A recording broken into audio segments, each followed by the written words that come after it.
세계 곳곳의 기후위기 소식 살펴보는 시간이죠. 기후리포트. 노광준 PD 나왔습니다. 네, 안녕하세요.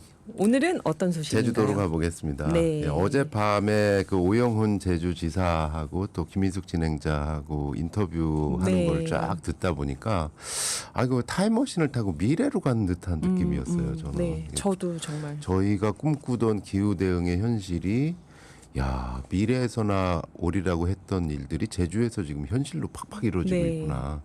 그래서 어제 못 들으신 분들 그리고 어제 들으셨더라도 이제 주로 후반부에 빵빵빵빵 터져서요.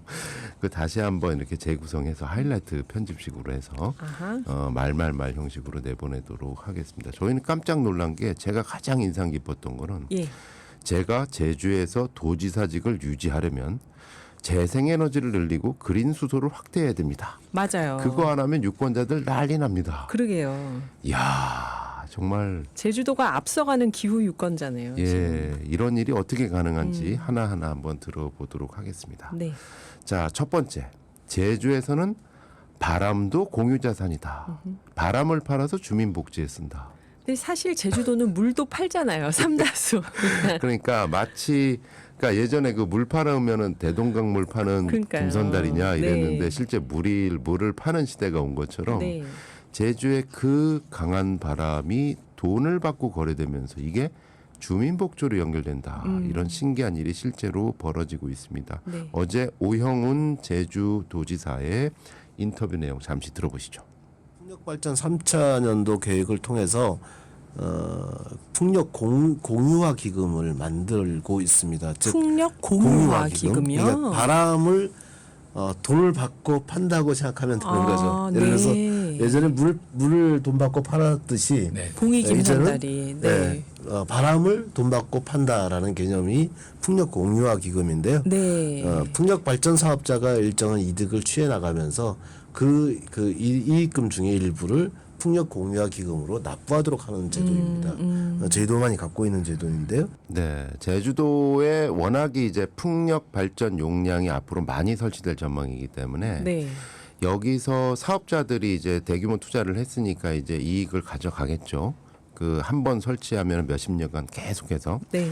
근데 마치 대장동처럼 이 수익의 일부를 이 지역사회에 환원하고 주민복지를 위해서 쓰도록 하는 개발이익 환수제. 개발이익 환수제처럼 제주도에서 제도를 만든 겁니다. 바람을 돈 받고 주민복지로 연결시킨다. 어느 정도인지 찾아보니까 제주도가 2022년 현재 신재생에너지 설비 비중만 따지면 48.7%.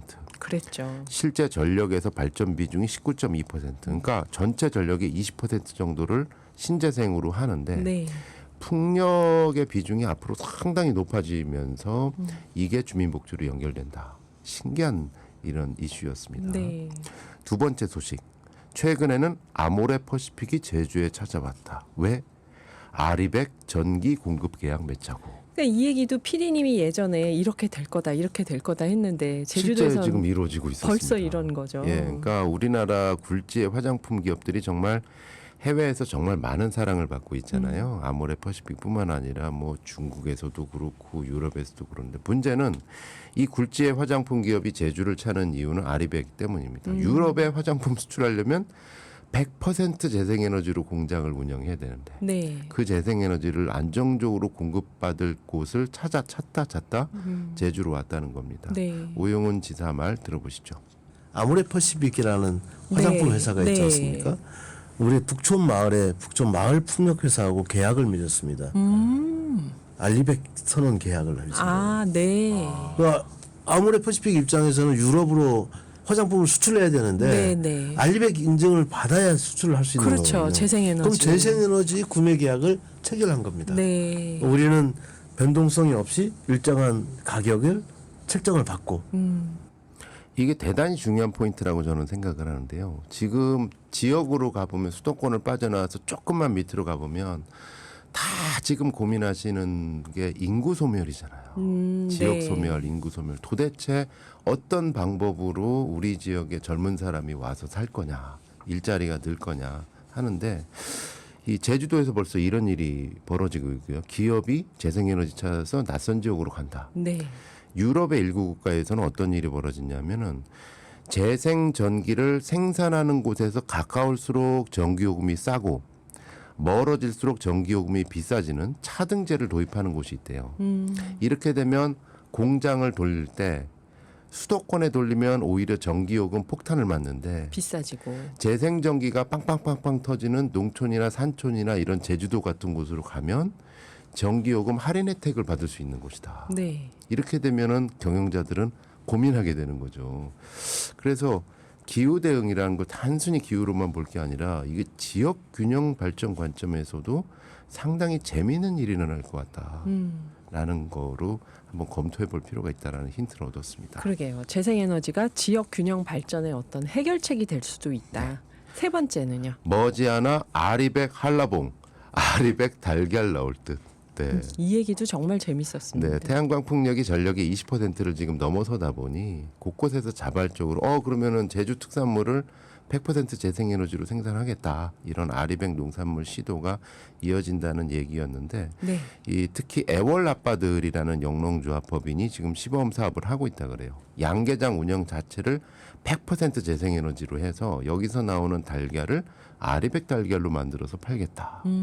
그리고 시설 하우스 요즘 기름으로 많이 떼잖아요. 네. 이거를 재생에너지나 그린 수소로 가져면 아리백 한라봉이 된다. 제주에서는 이런 준비를 하고 있다라는 얘기를 들었고요. 농업의 탄소 절감. 네 번째 가장 중요한 이슈 출력 제한 문제. 이 제주도 같은 경우는 지금 그 육지에서 해저 터임 그 전선을 통해 가지고 제주도에다가 전력 공급을 하는데 네. 제주에서 생산한 전기는 육지로 못 와요. 오는 길이 없어요.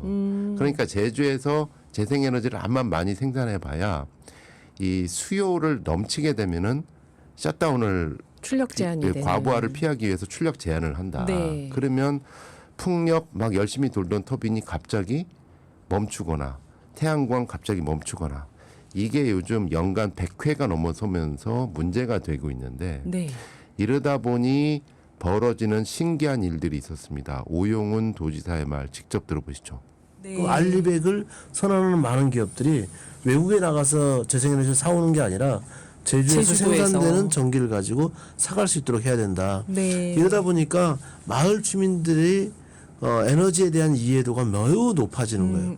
그래서 풍력 발전기가 안 돌아가면 네. 블레이드가 안 돌면 지사한테 항의 전화를 하는 아, 사람들이 많죠. 정말요? 태양광 발전 사업자인데 개인 이게 태양광 이제 예를 들어 출력 제한을 지금 하잖아요. 네. 그러면 전기 생산이 안 되는 거 아닙니까? 네, 네. 그럼 제주도 지사한테 항의 전화를 하는 거예요.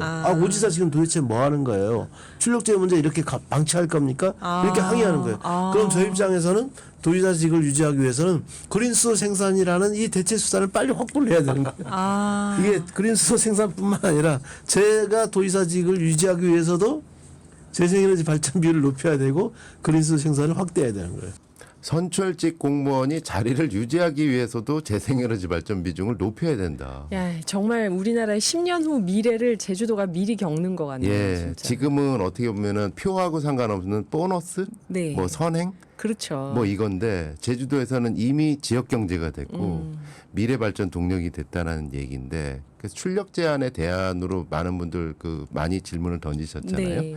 제주도에서는 ESS라고 해가지고 이제 에너지 저장 시스템을 확충하는 한편 그린 수소 즉 이 남는 전기 그러니까 햇빛이나 바람으로 만든 전기가 남아 돌 때 그 전기로 물을 분해해서 나오는 수소를 만들면 그 수소가 재생에너지 저장기의 역할을 하고 나중에는 이게 수소로 차도 돌리고 트램도 돌리는 그런 에너지원이 된다. 이런 그린 수소 시스템을 만드는 거를 목표로 해가지고 가는데 여기서 마지막 명장면이 나옵니다. 이 실증 사업을 벌일 때 수소 충전소를 어디다 세울 거냐, 실증 사업 기반을 어디다 세울 거냐 하면은 사람들 인식이 이거 위험한 거 아니야. 그렇죠. 주민들 저항이 있는 거 아니야. 그래서 제주도에서는 마을 회의, 마을 총회 주제가 그린 수소였다. 온 마을 사람들이 다 모여서 그린 수소 우리 마을에 받을 거냐 맞을 거냐.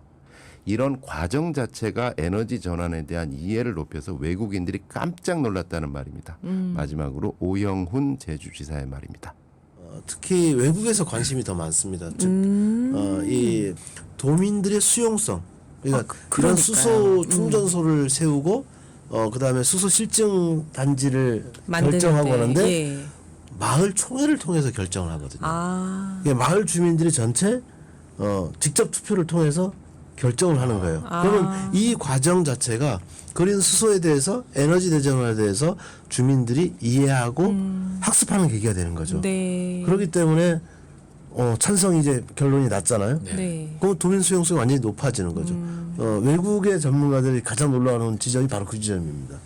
재생에너지 끊기면 도지사한테 항의 전화하는 곳, 마을 총회에서 그린 수소를 논의하는 곳. 그러게요. 이게 10년 후 우리의 미래라고 하는데 저는 그게 10년이 아니라 5년 후 또는 3년 후 3년 후. 빨라졌으면 좋겠습니다. 정말요. 네. 네. 신성우의 내일을 향해라는 노래가 자연스럽게 추천드립니다. 네. 감사합니다. 노광준 PD였습니다.